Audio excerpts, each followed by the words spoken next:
If you like Winter Wonderland fantasy worlds, this is the book for you.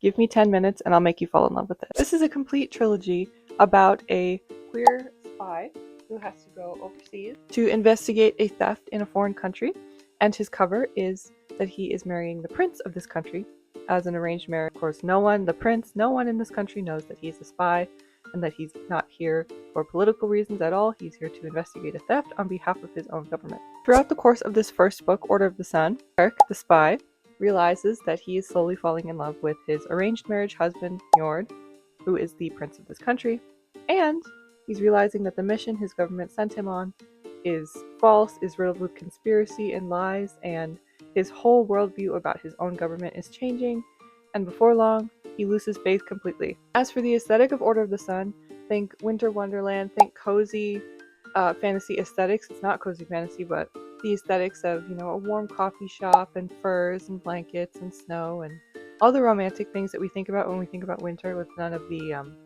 inconveniences. His home country is covered entirely in clouds where the sun never shines, where it's always cold.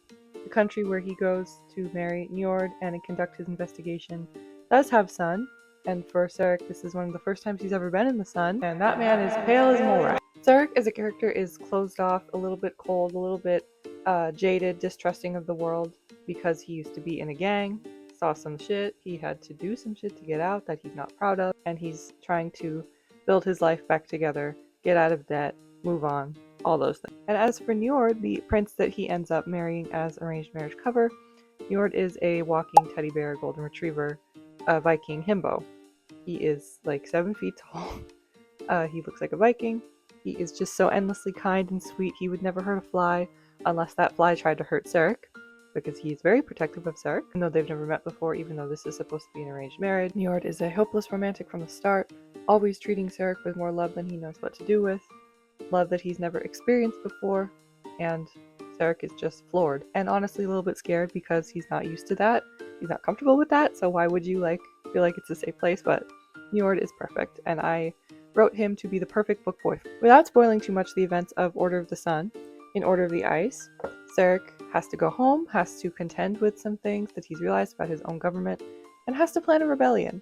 As you do, he has to tell Njord the truth, he has to repair things with their relationship, he has to take his entire life to another deeper level that he didn't know that he needed to do when he accepted this mission. Sarek is not having a great time in this book, I'm not gonna lie, but it all gets better. The aesthetics of Order of the Ice are very gray, dark, gloomy, because of what Sarek is going through, but also literally he's back in his home country, which is just like an overcast day with no rain, which to me is like the least romantic kind of weather possible. I hate it. I think it sucks. And that's what Sarek's feeling. Also, if you like ship battles, as in not like fandom shipping wars, but as in a literal battle with a ship on the sea, that is in Order of the Ice. It's one of my favorite scenes in the book. It was very fun to bring to life. Just ships lobbing fireballs and cannons at each other and trying not to go down in a storm, and people, like who's dead, who's alive. Very fun. And then in the third book, Order of the Phantom, which has this kind of darker cover that also representing how Sarek is feeling, things start to pick up. They make another try at a rebellion. Sarek and Njord are like good now. They're back together, but Sarek has to realize what he's going to do with his life and what this is going to look like after the rebellion is over. Rebellions are a common thing in this world, by the way. Like, that's the way the government changes hands. It's like, if you don't like something, have a rebellion about it. And Sarek was like, okay, bet, I will. Another small tidbit.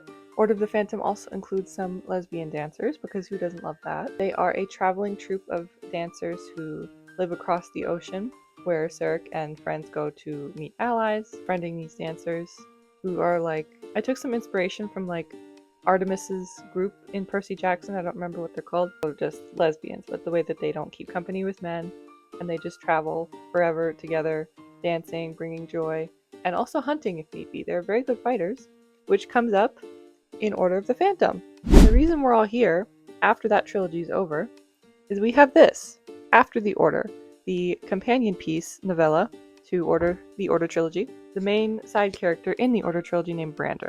Brander is the one who actually founded the rebellion. He's older than the rest, seen a lot more. He's been in the same gang as Sarek, so they have kind of similar perspectives from different generations. A tired old man who loves to cook, who wishes the world would leave him alone. After the rebellion is over, he kind of gets his retirement as a cook, being a council member instead of having to lead a rebellion and worry about his friends and his loved ones dying every single day. But After the Order explores the question, what does the world look like after the rebellion?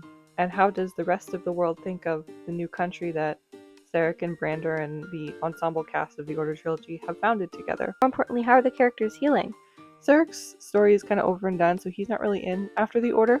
But Brander, one of the main side characters in the Order Trilogy, I wanted to make sure that he had a nice wrap-up because he always had a very special place in my heart. So he and his boyfriend go across the sea, heal some trauma, find a missing prince, call it a day. After the Order is very cozy. It has that same wintry aesthetic that we talked about, like a little village in Norway with all those colorful houses and lights at night and just covered in snow, tucked into the mountain. Something like that is what I pictured for After the Order, and Brander's healing journey of healing wounds from 20 years prior when he was in a gang, when he was in the same place, to healing wounds of now, of the rebellion, of really laying some old ghosts to rest and figuring out how to move on with his life. I really can't stress enough how sweet and how fun this novella is, how very different it is from the heavy angst of the Order Trilogy. It's just a nice reprieve for both the characters and the readers, and me, because I'm not really an angst girly, so it was very fun to write. It's a fitting conclusion to the Order Trilogy as a whole, because now we're saying goodbye to this world with After the Order. We're moving on to new things in 2026, and I wanted to make sure we wrapped up the year that conclusion. So to recap, if you like wintry aesthetics, if you like queer characters in a fantasy world with no homophobia, if you like certain modern elements pulled into a fantasy world and just made to work, like coffee shops with glass doors, if you like lesbian dancers, if you like himbo, teddy bear, husband, made to be the perfect book boyfriend, love interest, rebellions, if you like fun ship battles with literal ships on the sea, Order Trilogy might be perfect for you. And we are making this video because After the Order is coming out on Tuesday, November 4th. I will put the pre-order link in the description, but if you want to catch up on the Order Trilogy, if you've never read it before, I will put those links as well. And then you can go pre-order or order After the Order. A lot of ordering here. And you can check out the conclusion to this beloved world that has lived in my head rent-free for so many years, but now I am making it pay rent. And if you've read the Order Trilogy already, you can dive straight into Brander and Ivan's part of the story on Tuesday. And if you do read it, please leave a review. Reviews are the backbone of indie authors. Let me know what you thought of this video. I made a video kind of like this before. I wanted to go a little bit more in depth. I wanted to really capture hearts and show people why they should love the Order Trilogy as much as I do. You can find me on social media. I'm Lila Mary Books pretty much everywhere. I have a monthly newsletter on Substack. I post every day on Instagram and TikTok at Lila Mary Books. My website, lilamarybooks.com, if you want to find everything in one place. And if you are an indie author, as always, approach me for reviews or arcs or an interview. I'm here to serve. We'll see you in next week's video.